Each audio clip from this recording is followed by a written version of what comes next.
Welcome to podcast number 5. It is very regular. I'm sorry about that, but that's just a reflection of our lives at the moment.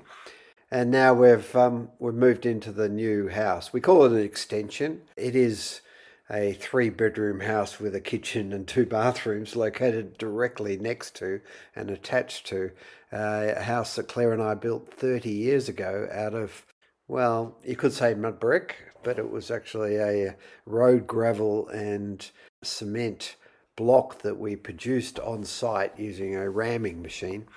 And there's 3,500 bricks, I think, we put into that house. When people describe what their house, you hear people say, I'm in a straw bale house, or I'm in a mud brick house, or I'm in a something or other house. Of course, the mud bricks in that old house, or the timber that I want to talk about in this new house, is just one component of a house. I could easily say that the new house that I'm sitting in now is a house of colorbond steel or concrete or glass and plasterboard even. Obviously, there's so many components in a house. We do get carried away describing them as being of the component which most interests us. So if you allow me to do that, this is the house of timber, where the timber, most of it, came from trees that we planted on the farm itself. Now, I say most of it because I'm actually looking at some windows here, and let's get this out straight away, if you like. There is some white oak timber. The white oak timber from North America was exported to Poland in Europe and made into very high quality, thermally broken windows with double glazing and argon gas. And obviously we're going for a really good quality window. We chose the one with white oak on the inside and aluminium on the outside for fire protection and weathering. There is some other timber that we purchased, mainly in the form of LVLs and plywood. Clearly not something that I'm going to be able to produce on the farm. But the components that we did produce, and my excuse for taking so long to build the house, was essentially the timber frame made out of pine and hardwood. Now, in hardwood, I'm saying eucalypt timber. 2 or 3 species may have been used for particular high-bearing areas, but we required F17 grade structural hardwood, and I was able to achieve that. Conventional Radiata Pine framing, conventional only in the fact that it's a species, unconventional in the sense that this was pruned Pinus radiata timber framing. And there's a reason for that, not only because that's what we produce, but if you're visually grading in order to achieve some of the higher grades in pine, such as F7, it's actually very hard to achieve if you use a lot of knotty timber. The knots have to be very small. But the timber frame, you can barely see it in the house. There's a couple of spots where I was allowed to not plaster over a beautiful blue gum beam in one of the bedrooms. But downstairs here where I am, I can't actually see any of the frame. We covered it with lining, or we've covered it with plaster. I was tempted during the building to create a small window into the plaster work so that I could open it up and admire my pine timber framing, because so much work went into that. And the other components, the finishing timbers went in. Around the windows, we've got architraves. Around the floor, we've got skirtings. We've got lining boards that came from our timber. The stairs were from our own trees. What else have we got? The kitchen cabinets, the bathroom cabinets were made by a local cabinet maker. Then I started adding a bit more internal doors and some other features. We've used timber. The starting point is probably your bell rating. And if you're interested in using timber, particularly outside, you're going to be interested in your bushfire attack level. And that takes me back almost 6 years, or a year before we started building, when I carefully considered who I was going to get to come and do our bell rating. Now, you've got to get someone who's licensed to come and write you a fire report, and they will advise what the bushfire attack level would be. And I knew in anticipation that for me, it would be crucial not to be rated Bell 29, and I wanted to be rated Bell 19, because there's a huge distinction in the timber that I can actually use. A bell rating 29 would mean that there's only about 7 or 8 species, and they're named, you can look them up. Those species are the only ones you're allowed to use in places outside, close to flat surfaces that may be exposed to embers. I'm not going to talk much about those, but the Bell 19, the distinguishing feature was not the species, but its wood density. That allowed me to find the species that we had sufficient of for those particular places, such as the cladding outside. And so what's the Bell 19 rating? It says 750 kilograms per cubic metre of a wood density, and that refers to air dried or 12% moisture content. You don't really have to do this testing yourself. You could actually just go to the Wood Solutions website, look at the specified or identified wood density for that species. If it is over 750 kilograms per cubic metre, I doubt anyone's going to question you. For myself, it was important that I actually test the timber as we produced it. I wanted to be confident. I also wanted to be prepared if anyone was to say, for example, that plantation grown timber must be lower in wood density. You can't be using that species even though it's normally rated as having a wood density of over 750 kilograms per cubic metre. I also wanted to see how the wood density has developed in some of these trees. In that respect, I was extremely happy with the results that we got, particularly from our Tasmanian blue gum, that is suitable for use outside if it's used in a vertical cladding. I wouldn't use it as a decking or wouldn't use it as a horizontal cladding, but as a vertical cladding where the water runs freely off it, under eaves or on sheltered sides of the houses, blue gum is a sufficiently durable species, I hope. But I was able to test its wood density and very impressed with some of our wood density of blue gum actually being at 12% moisture content, heavier than water, over 1,000 kilograms per cubic metre. Now that's not the case with all plantation blue gum. A lot of the pulpwood plantations, which are harvested at age 15 or so, grow extremely rapidly in the early years, and they harvest them certainly before 18 or 20 years old.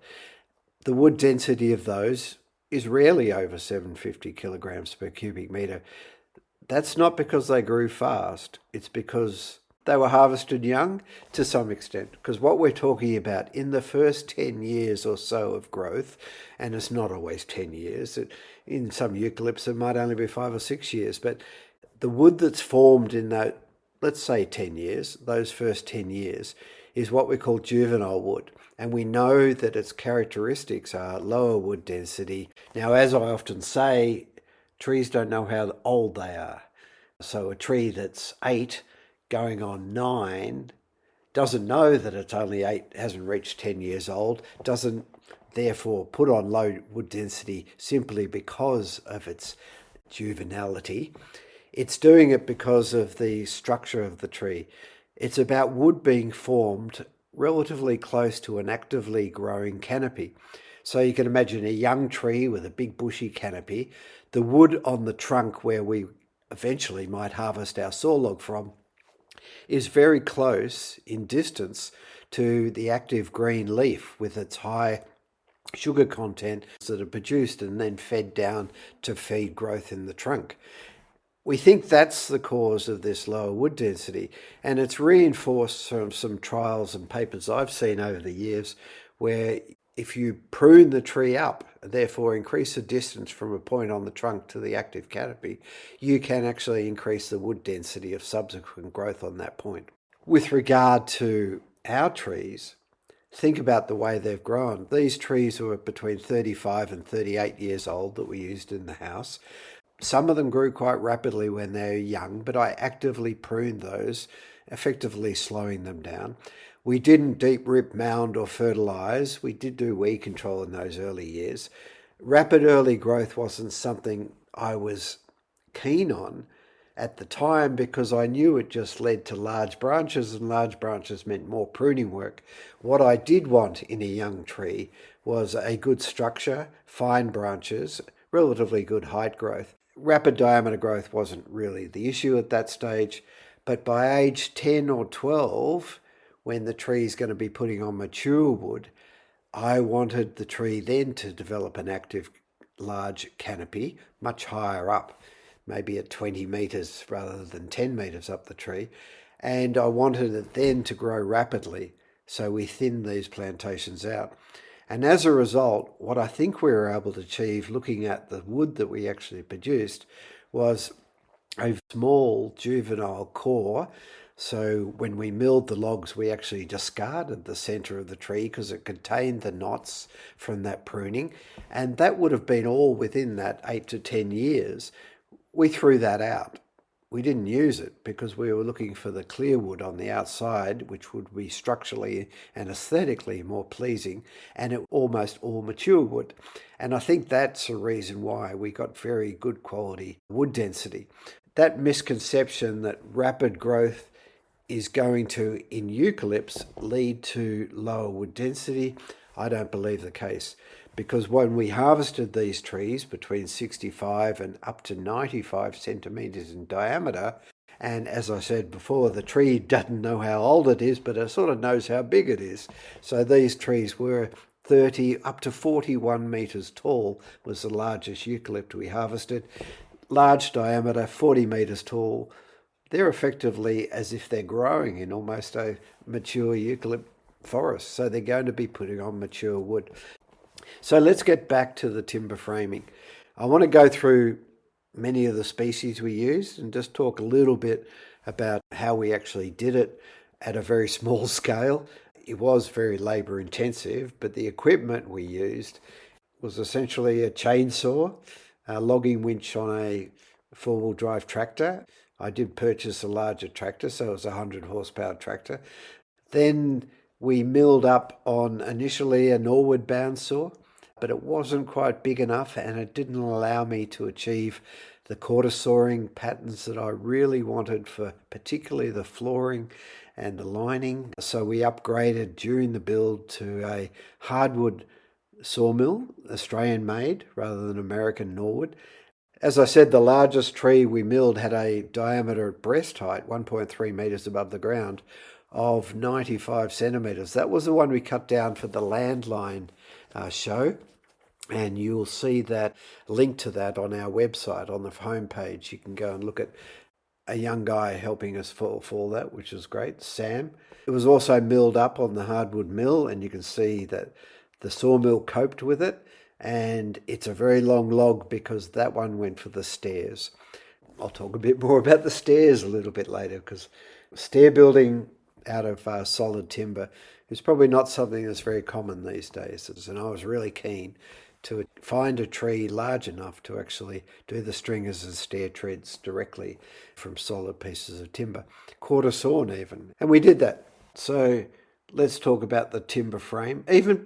Let's go before the even timber frame. The first thing that we built was the concrete footing and the slabs. But part of that process included a board form concrete fireplace that I'm looking at now.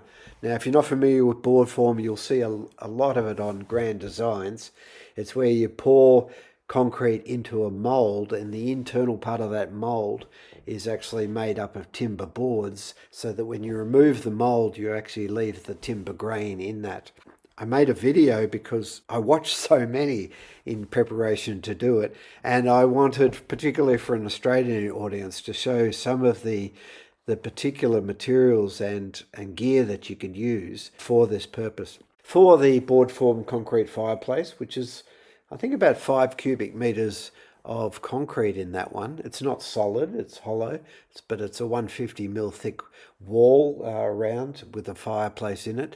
And there's another board form concrete wall, just a small one, in our external courtyard that I'm looking at out the window. But to make the fireplace, I decided to use the unpruned section of a redwood tree.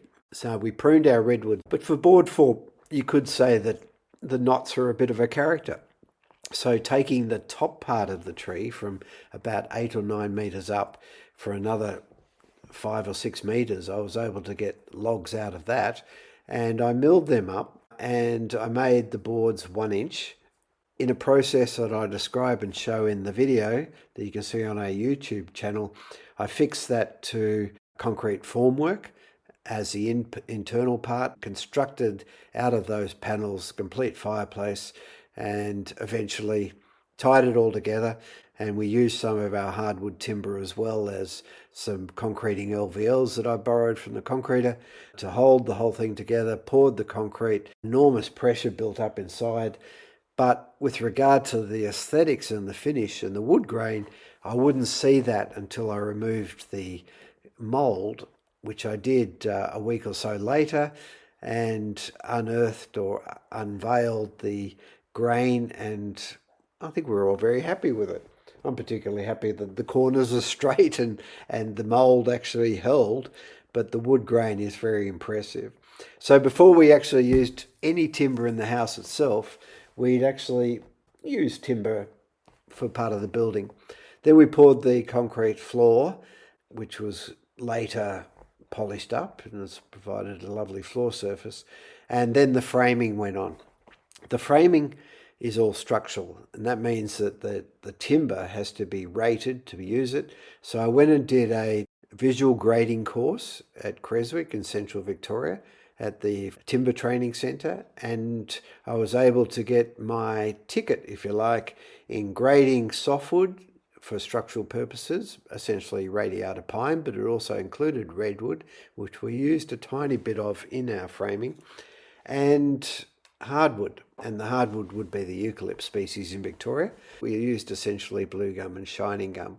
And the grading rules are quite specific. So the engineer specified what timber grade we needed to achieve for each beam or for each wall unit.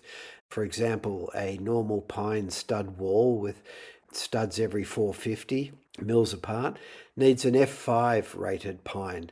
If you go past a building site and look at the frame that comes out of commercial production facilities for pine, timber's all knotty, and there's not a problem with that because it gets machine graded. So it runs through a machine grading system at the dry mill in a pine mill, and it gets graded for its strength.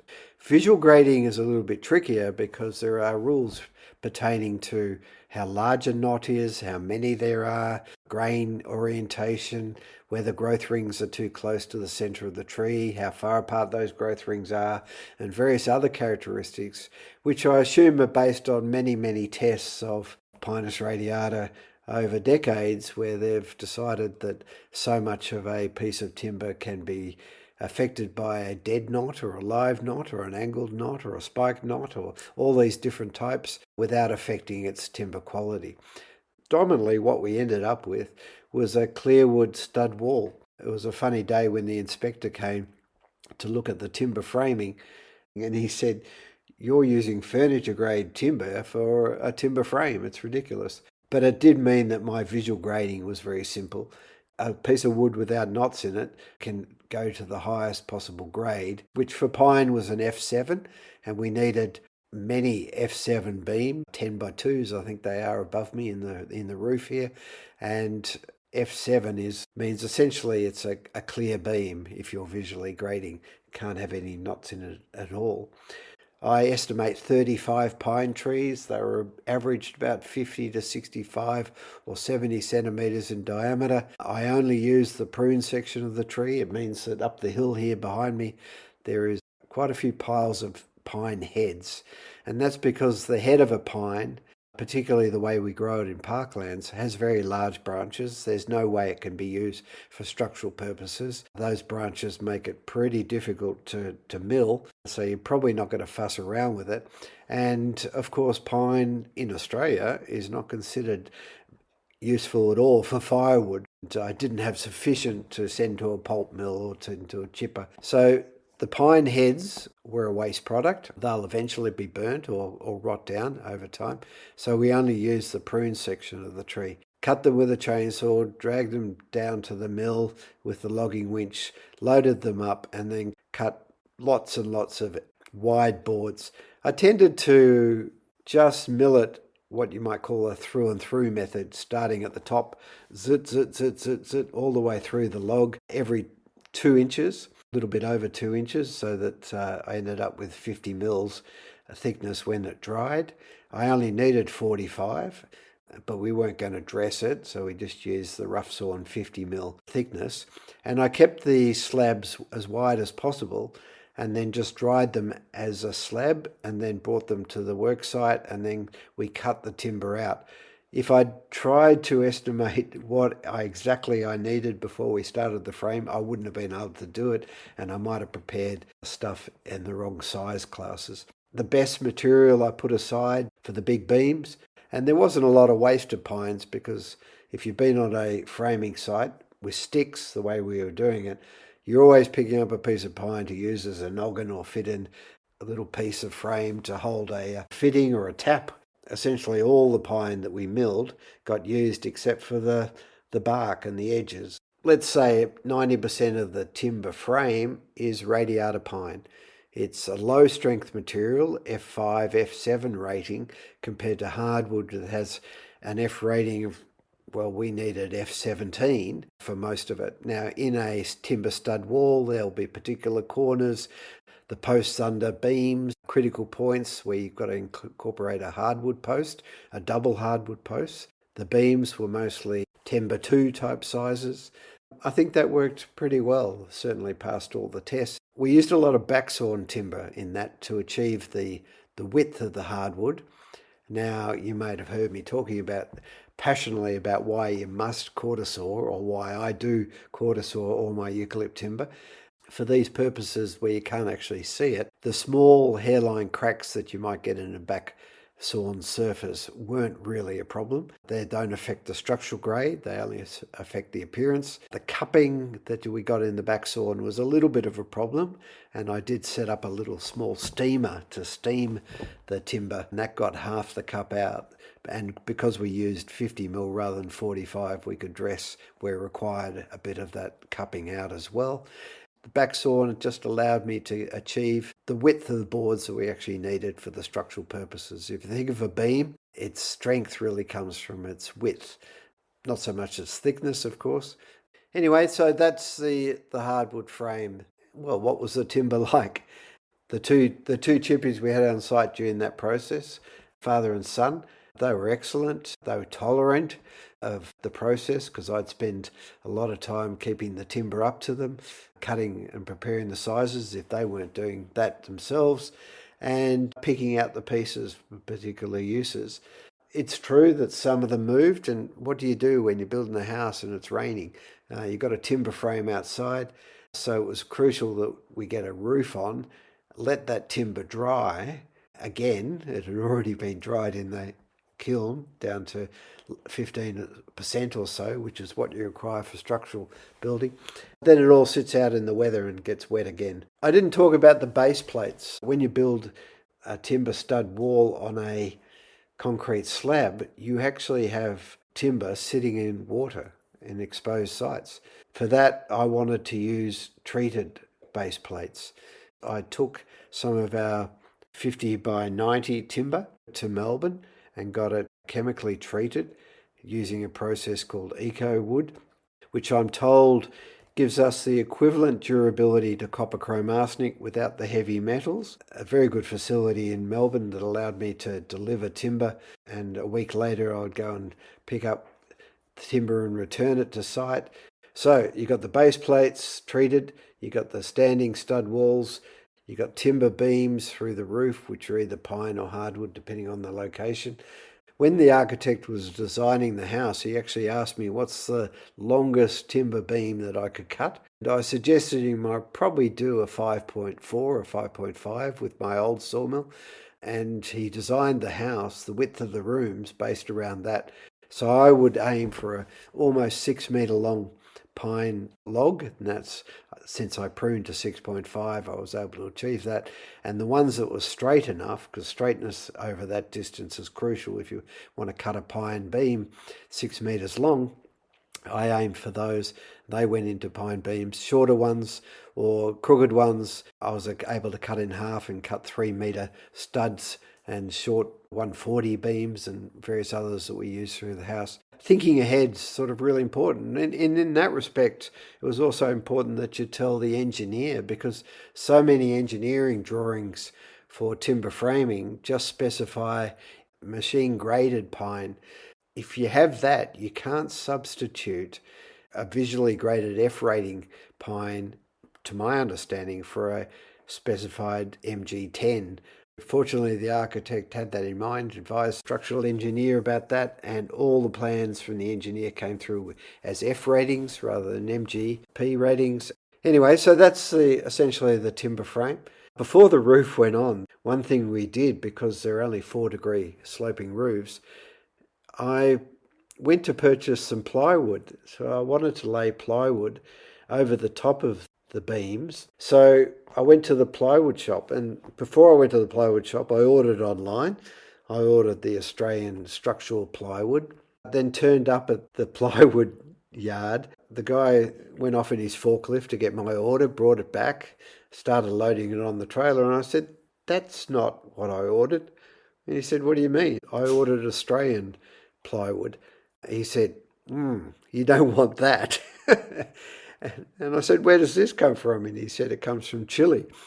And I said, "Why don't I want the Australian stuff?" And he said, "Look over, you see that pile there, which is all buckled? Now, Australian plywood comes from Australian pine trees, and they're not pruned. And because they're not pruned, there's a lot of knots in it, and the grain deviates around those knots. So as it changes in moisture content, the grain shrinks and expands, but because it doesn't do it evenly in each surface, you can get this buckling effect in the plywood. And the buckling would mean that, because we're building in the open weather, if the plywood got wet, then it would be a problem with regard to laying it flat. The plywood he delivered from Chile, and I've been to Chile, I've seen their pruned pine plantations, was perfectly knot free. It lay very, very flat. It was an interesting learning experience for me, and I said, well, this is a tough decision, because should I use an imported timber product? He convinced me that I wanted to use that product, and I'm pleased I did. And being a pine pruner, I guess I'm justified. But it just does reflect the fact that, as I've raised with some of the pine companies, if you walk into Bunnings, for example, the big Australian hardware, what we call box stores if you're American, and you go looking for pine framing timber, they'll send you out into the timber yard outside, still undercover, and you'll see the knotty pine, or unfortunately since COVID, you might see some Russian timber or timber coming from a native forest around the world. If you wanted to use pine for furniture, for example, they'd direct you to the internal aisles where you'd find totally clear pine, not free. And if you look closely at the label, you'll see all of that timber probably comes from New Zealand, where they do prune their pines as well. So when we talk about growing timber to meet our domestic requirements, we live in a free market. People are choosing to buy imported product, not because it's cheaper, but because it's different. And that difference might be a perceived better difference. And therefore they're saying, I'll buy the pruned stuff because it's better. You don't prune pines in Australia in industrial forestry, therefore I'm going to buy an imported product. So when you hear the industry talk about we need more plantations to meet our import deficit of timber products, think about what we're actually importing and whether or not their plantations are going to produce the products that we actually use or want in our market. I doubt that we'll have the sort of Trump tariffs that stop imports entirely and make us all dependent on only what's produced in Australia. It would be much more expensive. I'd really like to see improved management of more of our Australian forests so that we could produce the full range, hardwood, softwood, different species. I like to say I couldn't have built this house if I hadn't pruned the trees. The plantations were in their mid-30s. Had I not pruned them, I would have had knotty timber. That's almost a full conventional rotation. But the trees would have been tall, skinny, and with hundreds of limbs on them. And that would have made felling more difficult. It would have made dragging them out more difficult. Delimbing, you don't have to delimb a pruned log, so you just cut it down and take it to the mill. The logs would have been smaller diameter, which would have made it more difficult to achieve the sizes. The hardwood framing, had I not pruned it, I wouldn't have got the dimensions we required in that time frame, and certainly wouldn't have got the grades. Pruning also increased the efficiency of the milling. I'd get much more usable timber out of a log, and so many of the costs, which are largely time, I admit, involved in milling, are to do with fixed costs of getting that log on the mill and milling and doing the process. So if your recovery of usable timber is greater, that's all more efficient, right back to the felling of the tree.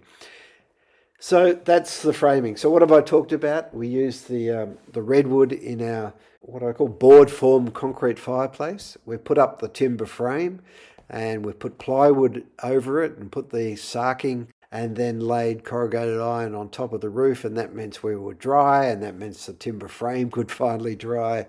And as it settled, we started focusing on the timber finishes inside. The stairs. It's worth talking about the stairs because you're able to go, as I said, onto the landline video, which is still available. A link to it on our website. On the front page, I've got the link because I want people to see the size of the tree that we cut down, how we actually milled it on an Australian-made bandsaw, how we aimed for quarter sawing of that. And if you think about how critical a stair tread is, you don't want that cupping or moving at all. So what we did with that, I took the timber in to the local dry mill, Forest Timber Products. They can't mill a green log, but they can dry timber. They are able to steam recondition in the same kiln that they dry. Now that is critical for the Australian eucalypts. It takes out a lot of the cupping, recovers a lot of the timber that collapsed during the early drying process. It's really just an important step for timber finishing for high quality end uses. So I took in 2-inch thick mountain ash, which is the timber we used, from all the boards from one tree. Took it in as 50 mil up to almost 6 meters long because the stringers on each side, which we ended up using live edge stringers, mountain ash has the advantage that the sapwood is not susceptible to lictus, and that means you don't have to treat it. We could have treated it if it was with boron, which is quite innocuous, but I was able to just remove the bark and keep the live edge, and we retained that in the stringers on the side of the stairs. But each of the stairs treads themselves had to be 300 or so mils wide and had to be quarter sawn, and you need a very big log to achieve that. And fortunately we were able to achieve all the treads. We did use or substitute a little bit of shining gum for the risers where we didn't have enough. I took all the timber to a professional stair maker, Custom Stairs in Melbourne. I know one of the people working there, and they were keen to take on the project. They were keen to use timber provided to them, and they were quite excited. They don't often get the opportunity to do solid timber stairs like this. It's a simple run of 13, 14 stairs, I can't recall. I could go and count them, but that's probably not important to get us up to the second story. They put it together using all the old techniques of little wedges underneath so that if they do move or creak, you can just tighten the wedges. And it's an outstanding result. I'm very, very pleased with our quarter sawn mountain ash treads and stringers and quarter sawn fiddleback feature in the shining gum risers as well. They all match in beautifully, and the timber looks great in my opinion. Very pleased with that. And most importantly, the stair makers were very happy with their job as well. So what else we got? Lining boards. Internally, we used a messmate, which is a hybrid between mountain ash and the messmate. It's a questionable choice in the sense that you don't know whether the sapwood is going to be lichter susceptible or not. So as a result of that, I was pretty obsessed about putting boron on any sapwood, even the tiniest a bit that might have featured on the edge of the lining, even though it's not clearly evident once you finish the timber. You can't really see what is sapwood and what is not. But I didn't want that lictus borer starting to drill holes in anything. And that meant treating both sides of wherever I saw any sapwood. And I did the same with any sapwood in our floor as well, because the shining gum is also susceptible. So that's one thing to consider, and one thing that does affect my species choice to some extent, because if you want to, for internal uses, you can use sapwood, but you only really want to use it if it's non-susceptible or treated. Boron treatment, as I said, is fairly simple. You can get a paint on boron for finished timber, and in the fresh sawn product, we soak it in a cattle trough of boron solution, 10% solution, and that seems to have worked very well. But I didn't talk about the cladding. Shiplap cladding is all blue gum. When I went to pick up that from the mill, Peter Adams, who's been running that sawmill since it was a Blackwood mill 40 years ago when I first came down here, he came out with a forklift with this load of cladding, all prepared, shiplapped, walked up to me and said, "That's the best timber I've ever seen." And I said, "Peter, can I quote you on that?" He was very impressed. The quartersaw blue gum, there was a surprisingly high amount of fiddleback, or not a tight fiddleback, wavy grain. It's not as tight as you might get in the back of a guitar. Certainly a beautiful feature, and not one you see on the back sawn face. So it's made me really keen to quarter saw as much material. There is something else outside. In the bell ratings, you can look up and study the doors. Now, if you have a swinging door, you're allowed to use any species of timber, even a very light timber, as long as it's over 35 mils in thickness. And on the woodshed door, the wood boiler room door, I wanted to use redwood. Now, for a large swing door, if you made it out of a heavy hardwood, I think that's why they allow some leniency with the rules. Because if you made it out of hardwood, it'd be a very heavy swinging door. What I used was redwood, 40 mil thick. The doors were over a metre wide, all quarter sawn, pleased to say, because that even makes redwood, already very stable timber, more stable. We glued them up into panels, took it into a place in Colac where we could put them through the sander, brought them back, hung them, and they haven't moved. We've been through some very hot weather in last summer and very cold, wet weather, and they are exposed to a bit of weather. They haven't moved and they're shutting very well, so I'm very pleased with that. Redwood is interesting because in California it's rated as a bushfire resistant timber because of its inherent properties. It'll be interesting to see whether we could get that through in Australia, but probably not because of the focus is on wood density. For the other door, a external door that I made up myself, I used the messmate lining to make a sliding door. And for a sliding door, you're allowed to use a 650 kilograms per cubic metre density timber.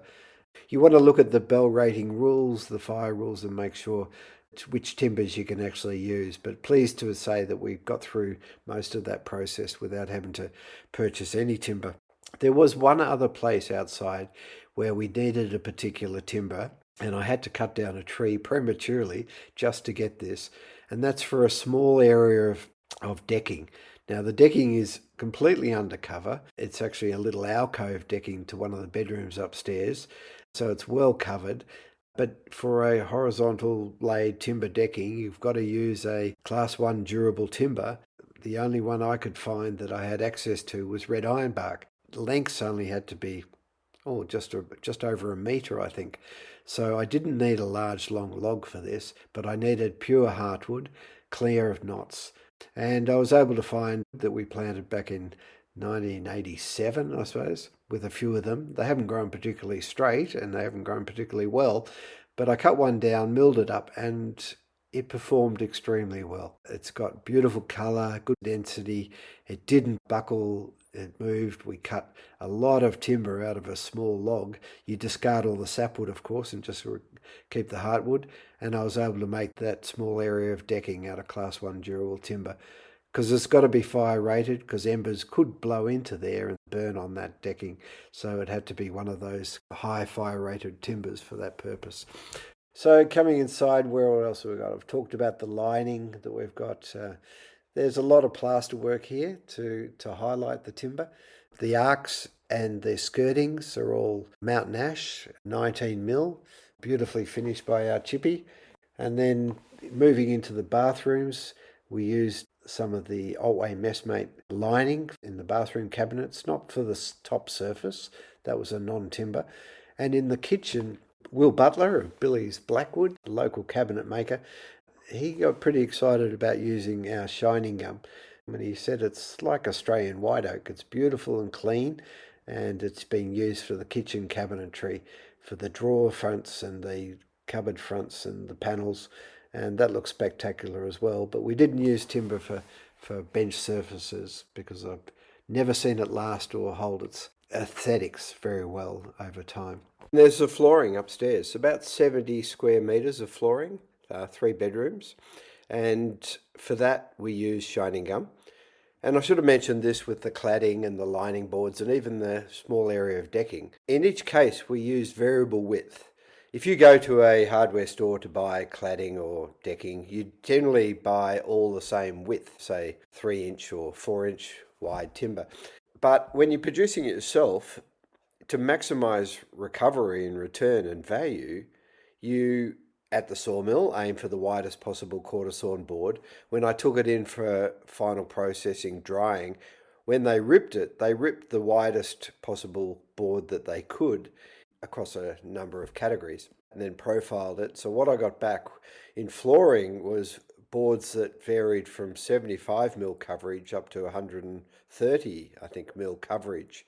That allowed us to get the best recovery, but it also gave us a particular feel for the floor and the cladding and the lining, where you have a random width situation. I think it's quite architectural in its appearance. It's not extremely noticeable, but you look at it and think there's something about that wall or that floor that's quite different to a conventional one. But the main reason for that is for recovery and value and efficiency. And there's no reason why you can't do it. It didn't add anything to the cost for me in terms of production, and certainly nothing in terms of putting it up, building process. Although you might have had to make sure you select the boards so you have a long run that's got to be the same width, of course. The floorboards all came back end matched, which allows us to join together. They were laid over a structural plywood flooring, so we could have quite short lengths. Didn't have to worry about reaching joist to joist and joining over the top of the joist like the old days. And we used a 15 mil thickness rather than a 19 mil. The 15 mil will allow us to sand again if we ever do. The thing about quartersawn boards, they expand and contract only half as much as a backsawn board of the same species, and particularly the case with the Eucalypts.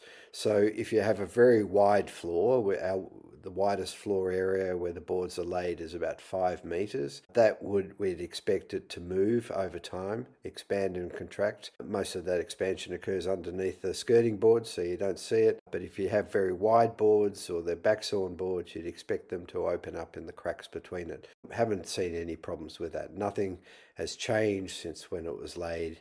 And it was finished with a water-based Scandinavian oil. It has got a hardening in it, so it gets an extra hardening. I was always worried about the shining gum, whether it was going to be dense enough to be used as a floor.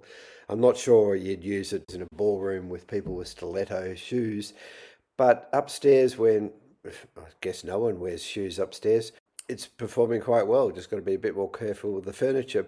I measured the density of our shining gum. It was 750 kilograms per cubic metre.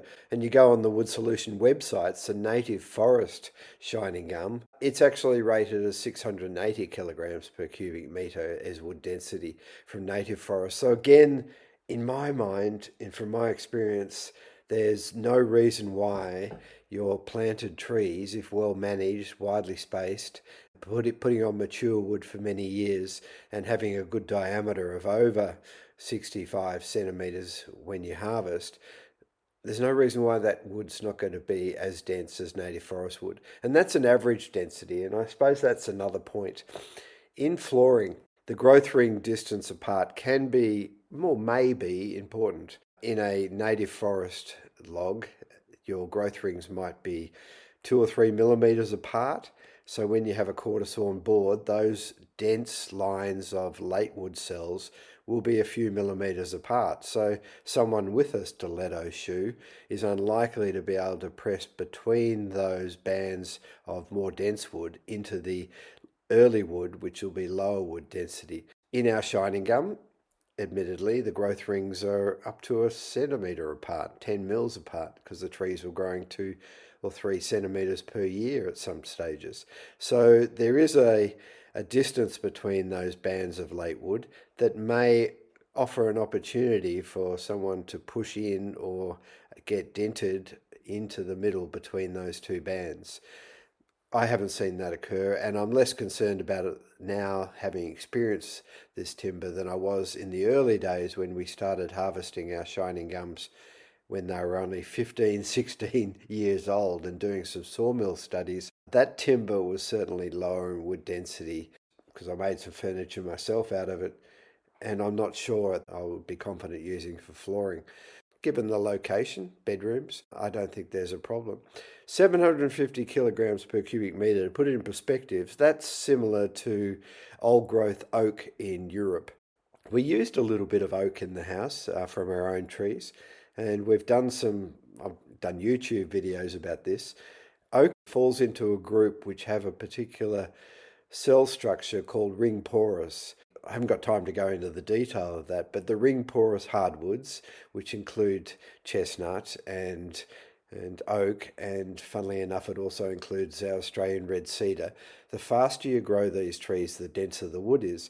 So I've got some oak from our 22-year-old thinning operation in our English oak forest, and the wood density at 12% is over 1,000 kilograms per cubic metre. The wood sinks in water, and I demonstrate this in my video. So we're achieving wood densities 20-30% higher than old growth oak forests in Europe, which may take 150 or 180 years to reach the saw log size. That just highlights that to understand wood density and growth rate and tree age, it's very complex and it varies from species to species. The softwoods are even more complicated. Some are less, some are more, depending on growth rate. One thing I didn't mention about two lots of timber, the mountain ash and the Otway messmate. Both those species have a high amount of kino. And on the quarter sawn boards, that kino features as a line because it's a kino ring in the tree. These were planted in 1987 or 1988. They've grown quite rapidly. They went through a whole series of droughts, particularly during the millennium drought period, which was below average rainfall 6 out of 10 years or something like that. Then they went through droughts in 2009 when the big bushfires were in Victoria. So moisture stress is quite a common feature. Our rainfall here is said to be 750, but it's been below in the 500s, and so the trees are going to be under a lot of stress. When a tree gets under moisture stress, the diameter shrinks. And if you can think about all those concentric growth rings, what they do is when they shrink, they move past each other, and that forms a break. Now, fortunately, in the eucalypts, particularly these species, they fill up any air gap or break with this kino, which is a condensed tannin, dark red in colour, and that locks everything together. Now, even for structural purposes, if that kino vein, or we call it kino vein, or that kino ring, is less than 3 millimeters, it's said not to have any impact on the structural integrity of that wood. If it's over 3 millimeters, then it's like a large crack or split in there. We got a few areas where there's sort of minor kino pockets in the timber, but that becomes quite a bit of a feature. So I didn't want to use those species, the messmate, the Otway messmate or the mountain ash in flooring because of that high kino feature. It can look good, but it probably means it's going to be a bit fussier to lay. The shining gum was very clean, very low amount of kino, or almost none. And so it means that you achieve a very even floor with none of those small divots or cracks and no risk of the kino falling out, which it sometimes does. But in the lining boards, the skirting boards, and the architraves, we've got quite a bit of that kino feature. And in the market generally, natural feature grade timber of those species tends to sell for a higher price than the clean timber because of that feature characteristics. I have a small concern that it will become dated a little bit like knotty pine in the 70s, and people will see it and say, "Oh, that was a trend back in the 2000s." But because it's our own timber, it's still telling a story. So the kino is a positive, but not in all applications. That's the way I'd actually see it. So I'm trying to think where else, and now I just keep adding little bits of things like Blackwood shelving and some mountain ash shelving. It's an enormous learning experience. I hope never have to do it again. We built two houses, the old and the new, 30 years apart here. The old one had no timber that we'd grown ourselves because the trees were only just being planted when we built that. This one here is essentially a homegrown house. And I'll be forever watching how the timber that we produced ourselves is performing. And it gives, I hope, other people confidence that it is possible with a hectare of land to actually grow your own house. It might take you 3 or 4 decades to get through that process. But my focus with this farm is not being a big timber producer. In fact, it's sort of the opposite. I want to be a small producer of a lot of timber so that we can actually learn from that experience. And on the table beside me, there's a guitar that was made by Maton Guitars out of trees that we planted. There are two species in that guitar. A Blackwood soundboard, sides and back is all Blackwood, and the back of the neck is Blackwood. And the front of the fretboard and the bridge and a few other little bits and pieces come from black walnut, just a small tree. James Kidman was involved in a project funded by the transition out of public native forests to explore the use of different timbers from planted trees to see what opportunities there are. And that guitar, I hope, gives people the confidence that it's worth managing your trees. Planting is not enough. Enticing people to plant trees, but not focusing on education and support and confidence and mentoring over many years so that they effectively manage those trees is a waste of public money in my mind. And I've spoken about this and I'm not going to harp on it, but what we need is more research on the timber quality and the performance. So what we've been doing is working with local mills and furniture makers, providing timber they can use, stair makers for example, they can use, give us feedback and say, well, as far as they're concerned, this plantation, farm-grown timber, is as good, if not better, than what they've traditionally had in the past, and they'd be very confident in recommending it to their purchasers. Without that, if someone was going to purchase a stairs and they were offered the choice of an imported oak or a laminated up native forest product or a farm-grown tree, they might be a bit concerned that the farm-grown tree might not be as good in quality. And we need to invest in knowledge and research and development and testing to see whether or not it is good enough to be used for these purposes. Now, I'm confident from our experience, but all the other species, all the other sites, all the other ways of growing it, we need that knowledge, whether it's in a guitar or in a house or in some furniture. It is those products and experiences which is going to encourage someone to get out in the middle of winter, go out into their forest, prune some trees, thin some others, and grow high quality timber. Giving them a grant to plant trees is not going to give them the confidence to manage it. And it's frustrating to the end of my career that we've actually got to this point and we haven't focused on high quality timber management, silviculture. We don't seem to have the government support or the industry support, because big industry don't manage their trees. They plant, walk away, come back, do an occasional thinning operation. It's not an accepted practice in forestry to go out and manage your trees on a yearly basis to improve the quality. But that is something that traditionally woodsmen did around the world for hundreds and hundreds and hundreds of years. And for farmers to produce timber, because they're often going to be, or essentially going to be, small producers, or they may be producing from a range of different species, I've always believed that their focus should be on caring for their forest to produce the best quality that they possibly can, knowing that if they don't produce a guitar timber, they might produce a furniture timber. If it's not a furniture timber, it might be good enough for structural purposes. If it's not good enough for that, well, at least they could use it for fence posts or for firewood. If you aim high, you've got all those different options.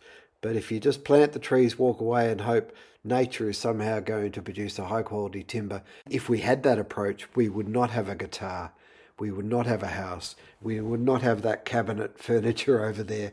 And we wouldn't have the table outside, because you can't achieve those outcomes unless you produce a quality, because that product won't be viable even to cut down and mill if it's not well managed, if it's not straight, if it's not large diameter, let alone the timber be any good from it.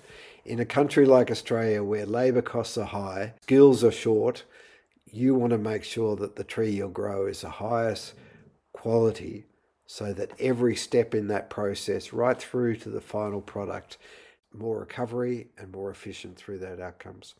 So I'm going to leave this podcast there. I have spoken to my publisher, who did Heartwood, and talked about whether or not we should write a book about wood, about guitars and house building and furniture. And I suppose that's something I'm considering, but it's not going to come out in the short term. You're not going to see photos of the inside of the house. That's our own domain. But you may be able to pick up from just this conversation that there's a lot we can learn of, and I'm happy to help and engage and encourage people to do things and think about quality. So please search out the information that comes from this experience, and search out other people who have actually done some of the processing and finishing and using of farm-grown timber to get their thoughts about what you should be producing. Do you need to quarter saw? What species are the best? Which ones should you be focusing on? What diameters actually make the process viable? Don't follow the leader in terms of just doing what big forestry do. We have to do it a lot better to make forestry work on farms. And now that I'm sitting in a house we grew, I'm pretty confident we can achieve that. So thank you very much for listening to this podcast. It was a bit longer than normal, but you get me talking about timber and building, and there's so much to talk about. It's been a great experience for myself and got a great result for the family. I'd like to also announce that just in the last week or so, we've launched the digital copy of our book, Heartwood. We sold 7,000 copies of a very heavy hardback, over a kilo, and that made posting it, particularly overseas, extremely expensive. Now that we've got a digital copy, it's actually a flip book, so you can go online anytime and open your copy. Once it's open, you can continue reading on an aeroplane or out in the bush. But having a flip book, it allows us to put all the pictures and diagrams and have the layout exactly as it is in the print copy. So if you're interested, have a look at the show notes or go to our website, www.agroforestry.net.au, and that'll take you to Melbourne Books, where you can purchase your digital copy of Heartwood. Thanks very much, and please, we don't get any payment for this podcast. No sponsorship, no ads, so please share it. Thank you very much.